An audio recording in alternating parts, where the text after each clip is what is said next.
Okay, the very tippy top of my brain is hearing Macy tell me that she heard advice from you that said you shouldn't focus on anything except selling until you hit $1 million in your business. Do you remember telling me that? Yes, I said that. What did you mean by that and why? 99% of businesses statistically never make it to $1 million in sales. Mm-hmm. All businesses. All out of the 30 million small businesses in the United States of America. That's a fact. And so 1%. So you think about that, and you think about if you're the founder of the business and you're starting something up, like if you've got a 1% chance to make something, if that's your goal, if you want to get past $1 million, the chances of you hiring somebody else, it's not their baby, it's not their world, it's not their thing that they're doing. How are they going to sell it better than the founder, tell the origination story better than the founder? And then how are you going to keep it going past $1 million will determine that you know how to sell it in every environment, in every situation, to every objection, and then have the ability. And the other thing that people don't think about is the moral authority that when you do bring other people in, that it can be done, that when you do get those objections, they can be overcome, that you can say, I did it, let me show you how. There is power in that. And it also builds a sales culture in your organization. And that's a big thing where it's not just like, oh, we have this product and there's an assumption that it's just going to work or it's going to fly off the shelves, or if I just get somebody else in here because I don't want to think about that it'll just work. I've never seen it work. It's worked maybe in some like one technology startup that was this perfect app that just took off. But in our everyday businesses, it's going to take the founder. I read something about rockets. It was the old school rockets, is that in the first 2 minutes of launch, they use over 80% of the gas. Wow. 2 minutes? Yeah. Wow. And so it's just to get something off the ground, that founder energy and that founder care that I birthed this business, baby, nobody's going to sell it like the founder. Gosh. I hear a lot of people looking to quickly hire sales people, sales teams. And it sounds like that's just like the detriment, honestly, to the whole company, if that's your first and foremost focus. Well, if you're the founder and you don't want to sell, that's a problem. There's a problem. And so I'm not saying you can't hire a salesperson, but even if you do hire a salesperson, that it's not me and then I'm over the salespeople. I'm shoulder to shoulder with them and building the culture and the environment of how we do it. Because I think the culture of sales matters just as much as what you're selling. Yeah, let's talk about that. It's like, well, as the founder, I hope somebody else does it. Well, then you hire salespeople and they have that same culture. They're going to feel like, well, the product needs to be better. If the product was better, then I could sell more. Or if this is, so there's always a blame that goes around that if I had this other circumstance or this other department, if it was up and if marketing had the leads warmer, if whatever, if all of these things, then I could sell, versus going, no, this is guerrilla sales. Like we're going, we're DMing, we're meeting with people, we're doing 100 meetings that aren't going to work out to know that we're going to get the 5 that do. And that type of mentality, that's the culture that would be set in. And that's what you want on salesperson number 2 or salesperson number 3, because it will dilute from the founder. Right. So the culture will not stay the same. Yeah. And so you've got to almost overdo it so that it comes back to when other people are representing you, that they're going not necessarily at the pace. Because I think it's unfair to tell people you should think like an owner, because they don't get any upside unless they're actually owners. And so how do you get an employee to have this type of work ethic? That's what's modeled, and that's the system that you put in place from the beginning. So why $1 million? Why not? Because I know in our online space, there's a lot of like 6-figure, like trying to hit that 6-figure mark or trying to hit the whatever mark. And sometimes I feel like the $1 million feels just like so out of reach for people. Yeah. And what I'm hearing from you is like, hey, that's like the minimum before you even think about doing anything else, which I just love that mentality. But talk to the person who's like, I'm just trying to hit, a 5-figure month or a, $5,000 this month. Yeah. Well, first of all, I want to say, I don't care if you're shooting for $1 million or not. Totally. But the question was to $1 million. Yeah. Should I be the one that does it? And I believe the answer, and it's not just what I believe, it's what I've seen. So that's number 1. Number 2 would be if you're trying to get the first off the ground 5 figures or $1,000 a month, or what my wife does, getting to $2,000 a month, selling her thing that she does, is I think that people try to do mass sales at first too much. Tell me more. Is that relying on reach from social or relying on ads or relying on those things when you start, I see so many people put so much emphasis on that too early that they don't actually go create one sale. Just do one sale, get one customer and treat that customer like the only customer that you have ever had. And I promise, then you go get 2 customers and you go get 3 customers. And it's the, do for one what you wish you could do for everyone mentality of the heart though, of like getting one person to pay you.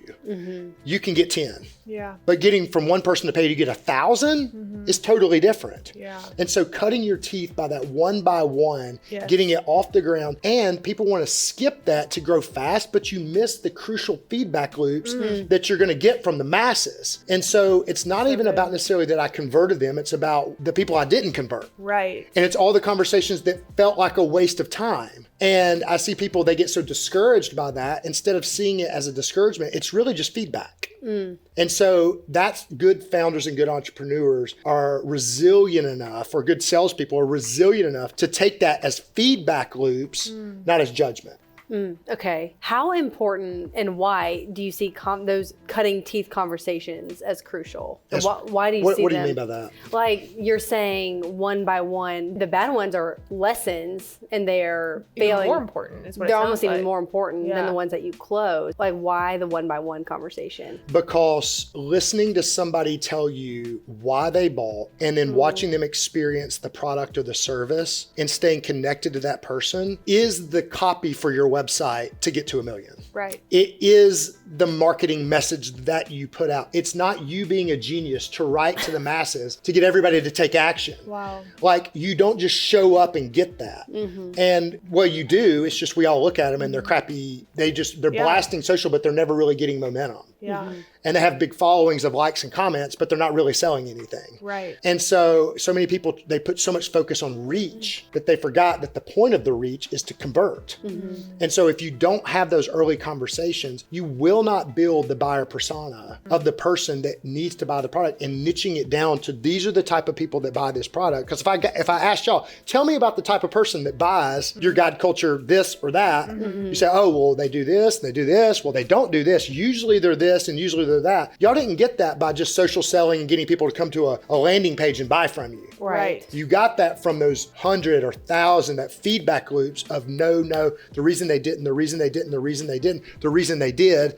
All of that's your copy that allows you to scale into the future. It's so important to realize that when you sell to the masses is just made up of individual humans, and there's one human on the end of the ad, on one human on the end of the conversation. And it is easy to get sucked into the mass of everything at the loss of the connection. We don't go to a retreat and know what to say. That's right. A personal retreat, it's honestly getting your hands dirty in a conversation, which is really the most fun of anything. Yeah. And it makes you more human. Right. So when you hear why somebody didn't buy, and then you have those letdowns and conversations, those are the things that you lead with into the future. Right. Right? Yeah. And so you can quickly then eliminate people that you don't need to be talking to as well. And especially at scale of what you're not going to write and what the motivating factors of people that are going to take action are going to take action on. Does that make sense? For sure. You know what's interesting is what stuck out to me was like copy. Yeah. And I can't tell you how many people are like, one of the first things they focus on is their website and they delegate the copy. They hire out someone to write the blog and to write the sales page. And then they get the photo shoot and they get the branding. Yeah. And not a single person, not in conversation with a single person. That's right. And it feels like work that is below them. It feels like that. Like that's not what they should be doing. They should be thinking high level. And that breaks my heart. Is thinking about people putting so much money, time, and energy and effort into the one thing that will never get into the hands of people. We talk about, or what we're going to kind of start talking about, is how someone told Kat that their pastor was saying, like, what if you had the cure for cancer? Like, what would you do? You would like do everything you could to get into the hands of people. And I really believe a lot of people have their version of the cure to cancer, and they're just like obsessing over the website for it instead of like thinking about the person. They're thinking about their cure, not the person with cancer. That's right. You know? And that breaks my heart that they could like change people's lives. Yes. And they're confused about what to focus on. Yeah. And it's just so cool to hear someone like you who has been through it. You've sold 3 companies, you have built things from the ground up over and over and over, wash and repeat, but you are going to be in conversation with people Still. till the end. You And know? even when you say sell a company. Yeah, exactly. So people think, like when you talk about selling a company, which if you're new to that world and you've never sold a company before, it means somebody acquires and gives you a chunk of change for the thing that you built. But everybody's like, you sold your company. No, there was a guy or gal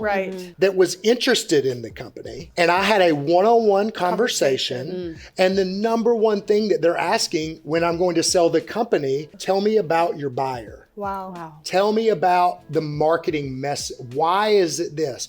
Tell me about like, what are the motivating factors of these people that are staying and paying? Because they're buying at the end of the day, one human times 1,000 customers or 10,000 or whatever it is. It's one times that that you started early and you did it so many times that it's so natural that then when you're selling the company, you're really selling those initial conversations that started to that person. And guess what? You have to sell your company, meaning they don't just give you the money. Right. Millions and millions of dollars are at stake. Yeah. And so the same conversations that you have early, then you have when it's big and it never changes. And I would argue that you would have so much heart to sell that company because you know the Emilys, the Steves. Tell me the stories. The Dans who were part of the life change. That's right. That your business. Do you find when you're in sales conversations, you get more fired up? Oh gosh, yeah. Yeah, you like build more belief in yourself and the company? Yes, it's working out. It's like, when do you get fit? Wow. No, like when did you get fit? Was it Tuesday at noon when you did that one thing? Like when did you lose? Well, no, it's that discipline to where then people that go to the gym, you know, like me, and then I'm probably annoying to other people because I do CrossFit and they're like, shut up. I don't want to hear about your CrossFit workout. I don't care about your broke hands. But it's because I've built that flywheel and that momentum that then you can't not do it. Right. And so founders that don't sell, they miss out on that. And then what they end up doing is blaming the website company didn't do it right, or the product isn't this or that or whatever. But at the end of the day, it's that founder conversation, the salesperson conversation starting. You know what I just had like a epiphany about? So I feel like there's a lot of talk about burnout, you know, which is normal and common. But I feel like when we first got started, there's a whole lot of talk about selling in your sleep, passive selling, evergreen, you know, all of that good stuff. And of course, it sounds really juicy, sounds exciting. You're like, ooh, I'm selling, wake up, have $5,000 in my bank account, right? And it's so easy. We kind of were like, oh, let's see if we can do this. And I remember Loy, he was like, don't y'all like miss knowing who's in? Like, don't you miss having, and we're like, of course, you know, you're old, you don't get it. And then we kind of went back the other way. We're like, no, we're going to obsess over conversations. And I am the most fired up when I'm in conversations. And what's interesting is like, going back to burnout, people are probably burnt out because they're not fueled with the people behind it. They're obsessed over the numbers and the metrics and all that, which is super important, but nothing will fuel that more than just talking to somebody. That's right. And doing it really well and selling your value specifically with control, with ease. That's what makes you excited. Yeah. And realizing that I hear that burnout thing sometimes too. Yeah. And I think it's real easy to, you know, replace I'm tired with the social where I get people to feel sorry for me is to say I'm burnt out. Totally. Right. But I think the reality is when you keep staying connected to those conversations, you realize that you just lit the fire for the first time in somebody. Yeah. And your burnout is the last thing you're thinking about because you're not thinking about yourself. You're thinking about what they're going to get, how their life is going to change, how they're going to be cured, how this is going to be cured. Absolutely. Yeah. And that's the thing. And so you see people say I'm burnt out, and really oftentimes people that are burnt out means that at the end of the day, a lot, and I know there's seasons of actual burnout. Totally. But oftentimes people use that as an excuse for their laziness. Totally. And they go, and it's like, well, how many people have you talked to? How many customers have you called? Who have you connected with? And it won't be very many. Right. And believe me, you do need breaks. You do need time. Absolutely. You do need to celebrate. You need all this. I get all that. The reason I say it is because I've done that. But I'm just burnt out. Yeah. Well, like nobody can argue with you. Yeah. Right. And then people feel sorry for you. I'm so sorry, you know, all this kind of stuff. And affirm that you are burned out. That's right. Yeah. And I'm like, really? Yeah. Are we really burnt out? Yeah. Like we're talking to people about buying something. Yeah. Yeah. Like, I mean, come on. You know what I mean? And Yeah. I can't encourage someone enough to get people around them who can look at them and love them enough to say say, that. to ask. I remember one time, I don't remember what I said to you, to Macy, but I said something to the effect of like, I just feel like the juice isn't flowing. Yeah. You know? She said, well, you know, who are you talking to right now? Because conversation fuels content. It does. fuels Spirit. the spirit. It ignites we were put on this earth. People say, I want to serve people. I want to love people. Da, da, da. The way to do that is literally to meet them first. That's right. You can only do that if you know Yeah. what they even need. Yeah. And have And you those. can't do that by creating a marketing plan. It needs to be based in something. Yeah. Man, that's so good. So And what is it- when you sit back, oftentimes I've seen too, and this is for me personally. Mm-hmm. So there are times when you get tired of something. Sure. You just do it for a long time and you get tired of it. Is the cure for me sometimes too isn't necessarily even just selling more to the existing people and all this kind of stuff. It's getting out and having conversations with other people, but the same type of conversations, whether it's selling is getting a new mentor, Yeah. Right. learning a new skill, meeting with new people, getting outside of your thing and moving in that direction as well. And I think most of the time, lack of action, the longer we lack action, the harder it is to take action because it feels like So it's true. just been too long. Yep. And so then we use those things of like, Yeah. nobody will buy it, doesn't work, all this kind of stuff. For sure. As blockers, Yeah. for the reality is that no, at the end of the day, we've just lacked in action for a period of time. Man. Not being in conversation is the deepest negative feedback loop to business. Yes. Yeah. That compounding growth, but negative Yeah. to the extreme. And I just gotta say, like, being in so what we talk about with marketing, if you think about like a farmer's market, all it is being where people are and talking to them and seeing what their problem is and then changing your sign on your farmer's market based on what they've said, right? And like, honestly, I know this is so silly, but I met Casey at Starbucks. The amount of times I'm like, I want to go into Starbucks just to see if Casey is there, just to see if I can That's like true. have a conversation with him. I'm serious because Yeah. and like, look at, we're getting to this interview with Yeah. you. You got to pour into Yeah. our students, and like, we have learned so much from you just from a few walking into Starbucks. I know I've read books where people say, hey, go to a breakfast place for 90 days, meet every single person you can, Yeah. and then go to another one. And like, you have no idea what a conversation could lead to.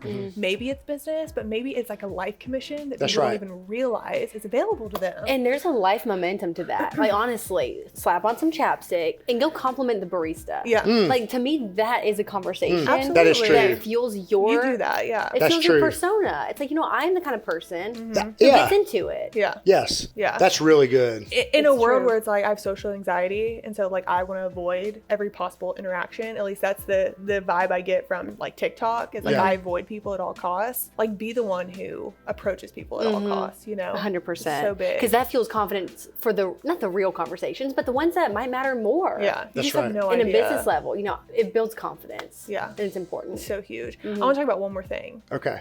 I want to go back to $1 million. Okay. All right. Because you just did Decade of Destiny with our Academy members, which was so good. And I love that you're like, hey, his book is No BS Small Business Book. It's a must read. But the whole point is like, hey, what do you actually want, right? Like, if you want to make $300,000 a year and like go Yeah. on vacation for 6 months, live that life fully. Yeah. But you also said in Decade of Destiny is, hey, don't basically underestimate yourself of what's possible for you. There's like that tension. Yeah. And so I just want you to talk about that, about maybe not underestimating yourself, because you also said that people tend to feel really behind. They do. So when they feel behind, they feel defeated. Yeah. And so then they don't even think that they can make $1 million. But Yeah. $1 million, like, it's really not that much. If you break it down, you think about how much you need to sell and how many, Yeah. it's totally possible. It is possible. So I just want you to talk for the people who do like want the $1 million, you know, like, what would you say to them right now? Yeah. I mean, first of all, I think that I listened to Dave Ramsey talk about, so there's some stat, I think it's like I forget, it's 90 something % of millionaires are self-made. Okay. So the first thought is that we always think is like, well, their parents had money Totally. or they got into this thing. And so his book about becoming a millionaire that came out like last year or whatever, they did the research. And I've seen this to be true as well. Like the people I know that I personally know they're millionaires, they all did it themselves. Yeah. So I think the first thing to realize is that it is absolutely possible for you or anybody to become a millionaire. Yeah. So that's number one. That is possible. And so a lot of people don't believe that. But the second part of that is am I willing to become the person that it takes to become a millionaire? Meaning to become a millionaire, you've got to be one before you are one. And you've got to start with that mentality and that attitude of knowing the statistics that most people, it takes a decade or more to become a millionaire. And so then then what that does is release people of these unrealistic expectations that I'm going to become a millionaire because the guy on TikTok said if I invest in Airbnb business, then I can be a millionaire. And so when you see all that stuff, you don't discount it. You just know that that guy or gal probably has 15 years of experience that you don't have. And if you buy their course, you're probably not going to get it overnight, even what they're selling. And so you got to get beyond those two things. I think is I can. Yeah. And then the reality is this really hard.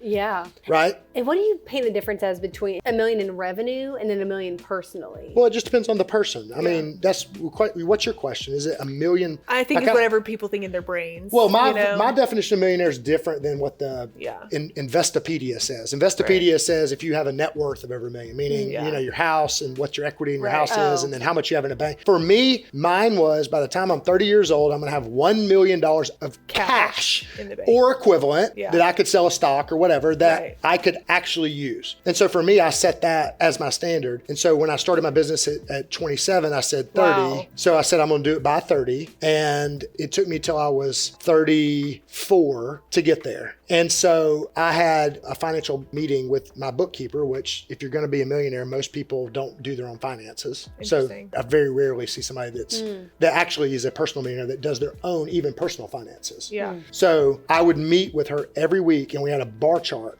Wow. Every week. Every week. Wow. And it said $1 million by, and then by when, whatever. And then we had this little stacking thing. And so then that informed my business decisions. Do we hire this person or not? Well, if I hire a person for $100,000 a year, what is that? What's the return got to be by when to create X revenue for X profit to be able to put toward my chunk of change of what a millionaire means for me? Yeah. So getting clear on your definition is huge. Like doing $1 million in business revenue is completely different than having $1 million personally. Absolutely. Totally. Right. And to me, it's just whatever people like want. Whatever you know want. what I mean? Exactly. So if you want, go ahead. Sorry, in the vein of our original conversation, which is like, hey, get in the habit, build the muscle to sell and keep that fire lit. Like if you just think about $1 million in revenue, like just starting it's like, there. hey, you know, that might equate, depending on the price of your thing, to 1,000 conversations. That's Takes 1,000 good quality conversations to hit $1 million in revenue. That's right. Now, of course, you're probably paying yourself $50,000. Yeah, Whatever, but maybe not. Maybe it's huge for you. I mean, Macy, Guy Culture hit $1 million at like a year and a half through Instagram stories. Yeah. You know, and a lot of heart by the people who loved. With no money being paid to anybody. But I think the biggest mindset shift is where I believe it all is. I don't even think it's in sales tactics and whatever. I think those are all things to help you get there. It's literally believing it and then going and having conversations with people that are it. Meaning my mentors that I have in my life, I have a rotating group of mentors, but I have an advisory board for me, not my business. And on my advisory board, there's a yes person, a no person, a strategy person, and a current need in my business person. Yeah. All of them are millionaires. So, and then once you become a millionaire, if you want to go and become 8 figures, you got to edge up and get around those people. And then what I found though is you've got to have conversations and be in conversations where it's just normal. Yeah. And if you're not in those groups of people, it's very rare that you truly believe it. Even if people listening, they'll be like, okay, and then they'll get excited for a day and they go, I can't do this. But if you're around millionaires, then they're like, this is normal. Yeah. And so you want to be around that group. And so upping your group is a big deal. Yeah. I love just the visual of like starting with someone that's just a little bit ahead of you. Like you don't have to have an 8-figure mentor. And those are through conversations. That's right. Right. And that is encouraging to me to think about the steps and not the 8-figure. I don't know. I just really like that visual. Yeah. Really and putting a 10-year, I think, window on that. It's good. And you say 10 years and it doesn't sound like a lot of time until you think about your age of what you were 10 years ago and where you were 10 years ago to where you are now. And then when you think about that into the future, 10 years, you go, it takes the pressure off to say, I do have the time. Oh, yeah. And that actually makes you a better salesperson and allows you to do better versus feeling under the gun that I've got to do this in 90 days or 1 year or whatever, and you're probably not going to get there. And it's a crash diet that's going to make you unsuccessful. 100%. One of the best questions someone asked me is, what's the rush? And just how like you don't learn the right lessons when you're in a rush. And when you're in a rush, you work out of desperation and people can feel that. It's like blood in the water. People can smell it. That's right. And it does not feel good. No one wants to work with someone who's desperate. And that has been huge for my brain. Like, what is the rush? There literally isn't one. Right. Chill out. I know. Work on yourself. do quality, you know, Yes. quality work. So we haven't gone here yet, but I keep coming back to, you know, someone who wants to 7-figure their business. Yeah. Right. In the grand scheme of things, it's not that much because it looks something like selling one sale a day at $9.97 for 2 years. That is it. Right. In revenue. Sure. Which in 2 years goes by in 2 seconds. In a sneeze, yeah. In a sneeze, and it's just one a day. You know, maybe that means 5 quality conversations, whatever. Yeah. And what I love about that image is that you can actually focus on one product. Yes. In Yeah. In a world that's saying, hey, No. have a product suite. Only one Talk to us about to get to that. a million. Pop off, please. Please pop off, because the world tells you to have a product suite. Which means have a $97 product, a $497 product, and a $19.97 product. And a So that- mentorship. Yeah, but let me ask you this. Different popcorn The people sizes. that are telling you that, how did they get, when they started, did they have that? It's a good question. And the answer is probably no. And so you have to be careful taking, well, let me put it this way. I am pro mentorship, you know that. And I'm pro listening to people. I'm also very keen on listening to the right people at the right time. And somebody that has been a $10 million business owner for 10 years is very bad for oftentimes somebody that wants to get to their first $100,000. They have too much information. They've forgotten what it's like. And so to get to $1 million in just my personal experience and my mentor experience, you need one signature offer. I'm not saying you can't have a trip offer or an upsell or something, Sure. but you need one signature offer that you put all of your energy into for a period of time. Like, you know, I think Amazon, they were just books. Just books for a long Until time. like $100 million in revenue. Wow. That's it. Yeah. You have to start focused. Why and is start that on the small. one? It's momentum. Like it's all of those conversations compound of getting to where you can sell that signature thing better and to more people. And it's easier to, once you know how to sell it and once you have your conversion vehicle in place, to get attention to bring more people into that thing than it is to then build other conversion vehicles, because you forget, I had to have all these conversations. That's right. All things we talked about earlier of why they bought, getting the copyright, the motivating factors and all this kind of stuff. And we think, oh, just slap this out there. And most time it just doesn't work. Right.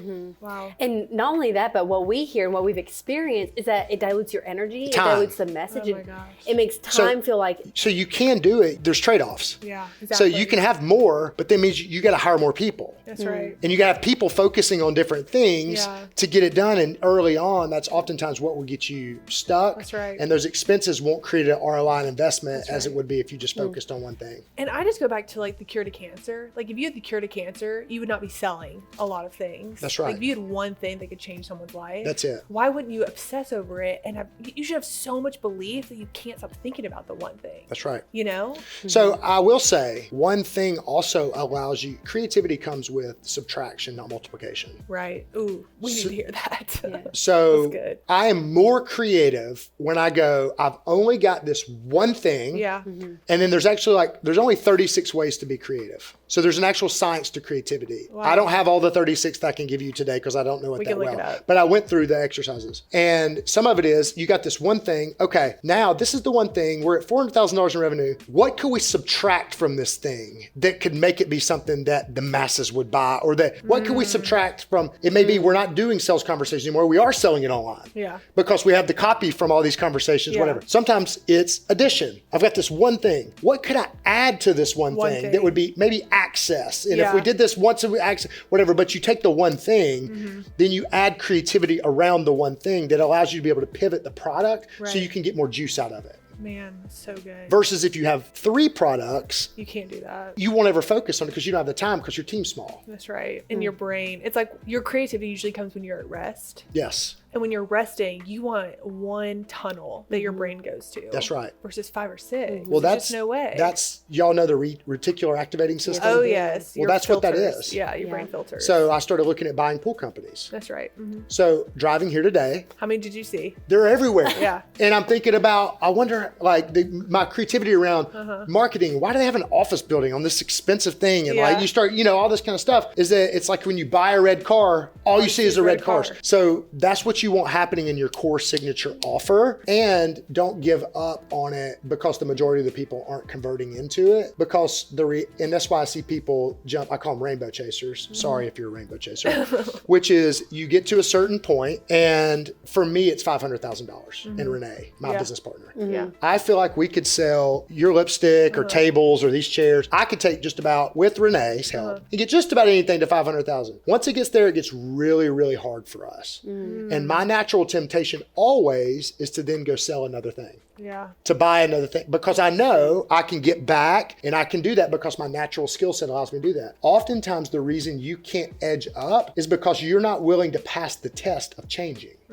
So what you do is go, this doesn't work well anymore, so we must do a new thing, and then you'll get momentum, and then you'll get there, and then you'll do this, and then people say I'm a serial entrepreneur. Right. And what that means is that you just, it's almost like a person that's, you see dating relationships, right? Where they get to a certain point and then they're out, and then they do it again and again and again and again. That happens with a lot of people in sales and entrepreneurship as well. Wow. Versus knowing that you're going to get to a glass ceiling, and usually it's people, process, or technology will be the answer to break through that glass ceiling, but it will have to be a different version of you. You've got to burn down your version of yourself.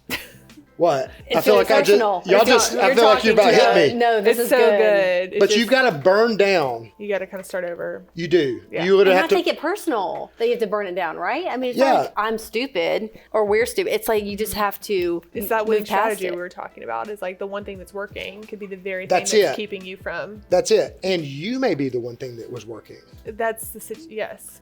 So if you're the Yes, one thing, Casey. and that's what will happen, is that we're the one thing that's working. Yeah. Man. And then maybe that's when you do bring in somebody else. Yeah. That is when things do have to change. Yeah. So I know we're getting a little bit ethereal, but it's really it's good. really important for people that keep jumping back to the rainbow chasers, from buying online program to online program. That's going to be the one that helps them actually gain traction. Like if you've bought more than like 2 or 3 and you've never gotten any traction, you're the problem. So does that make sense? Yeah, Yes, most it people absolutely they're buying does. program for strategy, like how to That's get, right. not like who Skill they set. are and not skill sets. And they're not looking at themselves Right. going, oh, Yeah. I buy the program, I do the initial thing, I Right. get to this point, and then I start blaming the program or blaming that the thing doesn't work. But the reality is that you're not willing to have the people around you to help you change Right. to the next level. Right. Interesting. Wow. So good. Casey, thank you. Yes. You are so smart, and we love having you on the podcast. This is the second one. You're so kind. It's true.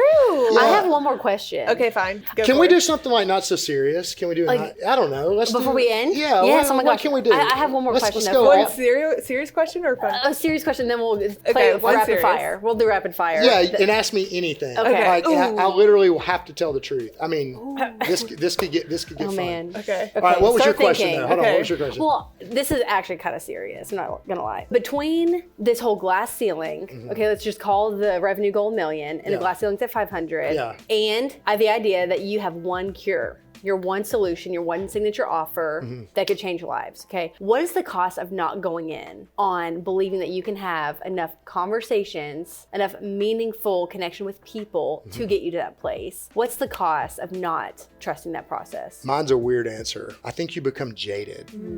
Like it's more about you will ultimately over time, I've seen this happen with entrepreneurs over seasons, that you literally become jaded about business and people and what you're doing. Yeah. And that's when the burnout comes, or the depression, like the personal side of it then comes in. So the cost of you not developing is that you will develop. You'll just go the opposite way. And then that's what happens over time. And we all know people that get older that don't get better. Yeah. Is that you at some point when you stop, Wow. you will ultimately become the person that you currently don't like that's in your life, whether it's a victim or a sad person or whatever. No, seriously, we will become stale over time at that. So the cost isn't necessarily a revenue thing. Yeah, Whatever, absolutely. it's a personal development thing. Man.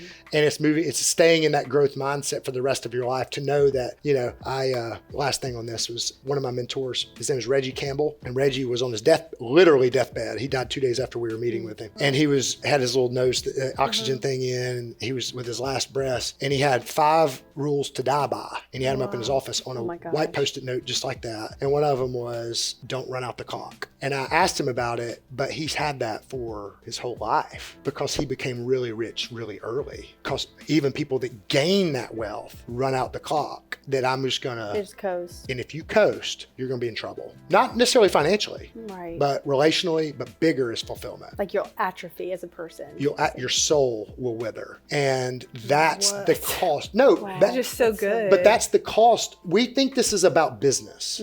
Your Right. question, 500 to a million, it's Yeah. all business. Yeah. It really is that becoming the kind of person that you need to become to get to that thing requires your soul and your spirit and your skill sets and your self-awareness and all of that to change. Absolutely Wow. agree. So It's we said this good. on the first podcast, I think, is that we get into business thinking we're going to build a business. Yeah. But the reality is the business will build you. That's for sure. And so let that be the case Yeah. and give yourself a longer runway and more patience and grace.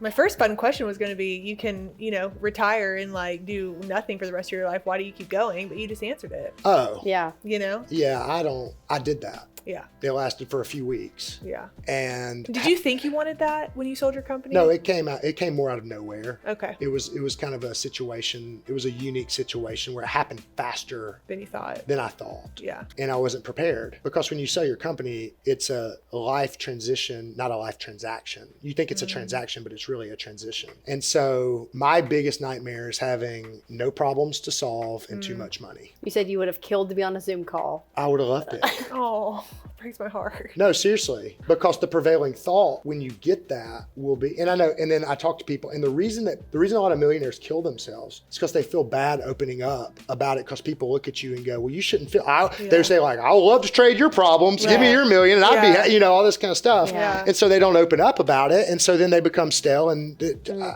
anyway, but having no problems to solve and too much money. Being Yeah. bored is a scary thing to be. Having all that white space, you know what I mean? Yeah. That's what it sounds You want to be like. the devil, do nothing. Yeah. Yeah. And just knowing that we talked about this from a business perspective, but like doing all this business stuff, and then I'm able to come home in my failures even and talk to my family at dinner about Yeah. like things that didn't work. And I told y'all earlier about where I failed when we were having lunch. Yeah. My whole family went through that with me, and they Yeah. were able to see Dad fail. Yeah. That's Wow. cool. And my daughter said that. She was like, Dad, I'm actually glad you went through that, because it was good to see that not everything you touch turns to gold. Yeah. I'm sure they think that too. I'm sure a lot of people think that. Yeah, but it's not true. But we don't see that. Right. And so continuing to have those experiences of even the downside of the Yeah. failures, it keeps us alive. It does. And it keeps us humble. It Yeah. does. You know? What is like the craziest Oh gosh. busy, I know that's not a good specific word. No, I but like it. Like business, like experience you've had, unexpected. When I had somebody try to murder me in the Philippines when I was trying to save a bookkeeping business, and they climbed through a window on the 13th floor at 5 o'clock in the morning because they thought I was the business owner that was living there, but I was actually staying in the business owner's apartment. Oh my gosh. And it's 5 o'clock in the morning, and I hear like doo doo doo, and I'm literally sitting in my underwear on the bed because it's 12 hours, and so it's Yeah. the day before I come home, so I was trying to stay up all night to Right. reverse the schedule. And I hear it, and I was like, "What is that?" Because I'm on a 13th story of a Apartment, complex, yeah. so whatever. So I kind of just walked in, and I was, maybe it wasn't nothing. And I hear doo doo doo doo, and then What is that noise that you're making? Is It's- it a gun? well, I didn't know. So then I was like, that was something. So I got into. Have y'all ever been scared at your house? Yes. And you get into like Yes. I was like coming around the corners, and then I was like, okay, I guess nothing. I sat back down the bed, and I heard doo doo doo doo, and then I saw my window shaking. I opened the curtains, and there's a person, this is a true story, hanging off doubled up Walmart green yarn that had climbed from the 13th floor down to the 14th floor, had a knife, was on the windowsill, and was trying to get in the window and was cussing me like a dog trying to get What'd in. you do? I ran down in my underwear, 13 flights of stairs. There's an armed guard at the bottom. And you told the guard? And I told him, and we go out in the street and we look up, and that guy's stuck outside the window of the apartment. They All right. call the cops. We go up. The Philippine cops come with like these 6-shooters from like old school Texas, and they wanted me to go in first. I was like, no, I'm not going in first. And so we go in, they end up pulling the guy through, and they arrest him. And Got my wife on the phone. He's screaming at me still, and he's bloody. He's cut up. No. And I'm like, what is happening? And all of a sudden a lady walks in and she was like, did this so-and-so come down and all this kind of stuff? And she was surprised to see me because I wasn't the other guy. I was just staying in the other guy's apartment. She'd been having an affair with the guy underneath her. Oh my God. He was a drunk Australian guy that calmed down that thought I was the guy. Oh my gosh. And was trying to literally kill me. Okay. And then I had the police escort me literally to the airport, Manila airport, and I flew home and we saved the business. The bookkeeping business. That's a true story. Oh my God. So that's the craziest. That's a good crazy story right there. Yeah. What do you got, Kitty? I want to know, what is your favorite thing about having a 15-year-old? Oh, wow. That's such a good question. I love that I just went to this thing called Jade Ranch with her, which is just, I didn't realize how deep they are. Who, 15-year-olds or the camp? 15-year-old, Yeah. my daughter. And I didn't realize how much I wasn't asking.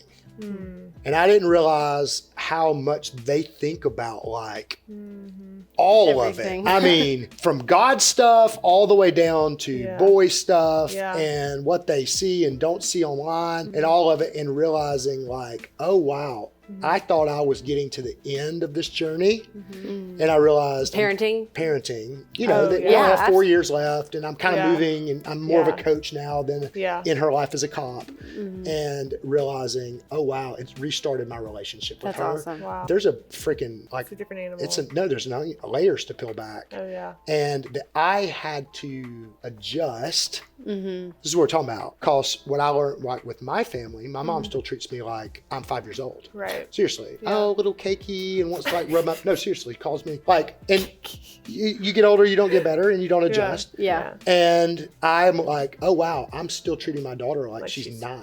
Yeah. And so it's almost like a personal development, selfish thing that like now I've got to grow. So it's put me back on my toes again. Wow. That's cool. Does that make sense? Yeah. cool. So your favorite thing would be that it's more than you thought. Like she's deeper. Yeah, more. it's more challenging. I'm not talking about like challenging like teenage challenging. Yeah. But like I have to keep like actually thinking this through and making a plan and changing and getting feedback from her. Right. Even like at that camp, we like decided like answer this question from your 15-year-old. What is dating? No, like what's the definition of dating nowadays?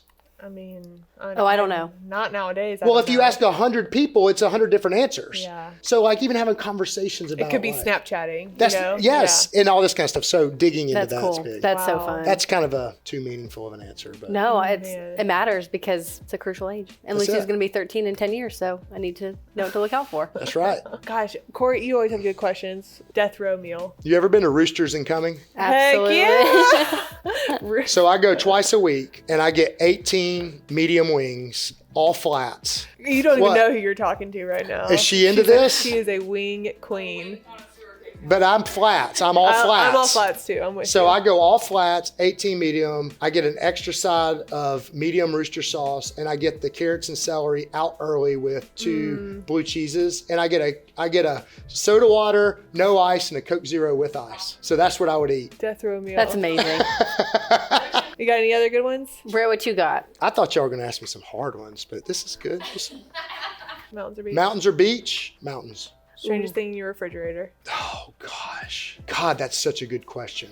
I would say probably my son's, he gets solo cups. Yeah. And like gets like little creatures and animals And puts them in from the fridge. wild, and we'll do different experiments on them. So he may freeze them. Okay. He may put a top on them and see if they swim and how long they swim. But there's always an experiment in my refrigerator that's at all good. times. Little boy things right there. What is the accomplishment you are most proud of? Most proud of being married, because I didn't think we would stay married after Wow. my blow up in 2016 after sold the company and all that kind of stuff. Yeah. When you get to the point when you're like, it's over, like, not like I'm like frustrated with you, but I don't like you. Yeah. That's Yeah. hard to get back. Yeah. And so that we were able to get into the counseling and get the relationships that we need, and that it can be better after that. So I didn't know that, but I used to listen to people say like, it can be better, it can always be better. And I was like, well, mine's not. Right. Yeah. And then it was. Yeah. But it took the freaking work and action and conversations Yeah. to actually do it. Yeah. Man. But during that time period, if you'd have told me that you're still married and you still have the same group of friends and your kids are there and everything's working 5 years, 6 years ago, Wow. I would have said you're crazy. Wow. Proud of you. One more question. That's amazing. Biggest failure. Biggest failure. Yeah. It was that. Oh, really? Yes. It was, I started Selling your company and being when I was empty, I filled it with lots of drinking, partying, having a bunch of money, always entertaining, going like really hard. And I acted like I was 13 years old again. Yeah. And that was, it seems like that's the thing to do, you know, but like I'm a dad and I've got kids and all this stuff, but I was an immature asshole. Yeah. And that's the bottom line. And so I screwed that season up royally, and that was a huge failure for me. A couple others are business failures where with partners. Oh yeah. Yeah. Like I've screwed that up. Like if anybody needs counseling on how to have business partners, you can come to me because I've screwed that up. And there was one business partner that when I was trying to get out of the business because it really wasn't going well, I was extremely greedy. I was extremely greedy, and I ruined a relationship that now I still see the guy around town. And there's nothing, even though I've gone back and said I'm sorry, like it's irreparable from I can't do anything with that. And it sucks to see people around town as a reminder when you go to the football game and you look at them that you just feel like a failure. Yeah. And you know it was your fault. So the business partner, like the relationship part of that are the failures, not the business itself. That's right. Yeah. I mean, I've had tons of business failures, but that's like, that's like a Tuesday for me. Stings the most for you. It stings. Yeah. Yeah. When you know you could have been better. Yeah. But you get in the heat of the moment in short term making financial decisions that were high stakes. Yeah. I was too short sighted, and I've killed a couple of relationships being greedy. Yeah. I know you talk about that in your book too. Really at the good. very beginning. Yeah. Like apologizing basically. Yeah. And it doesn't work. Yeah. So like it's only on them if they ever would want to. Yeah. You know. But I can't do anything. I did it. Right. Yeah. Man, so good. Casey. Was this enough? So good. We love you. As we unmic, what's your favorite thing you've done with money? BVI catamaran trip. Nice. Oh, yeah. I love it. That's good.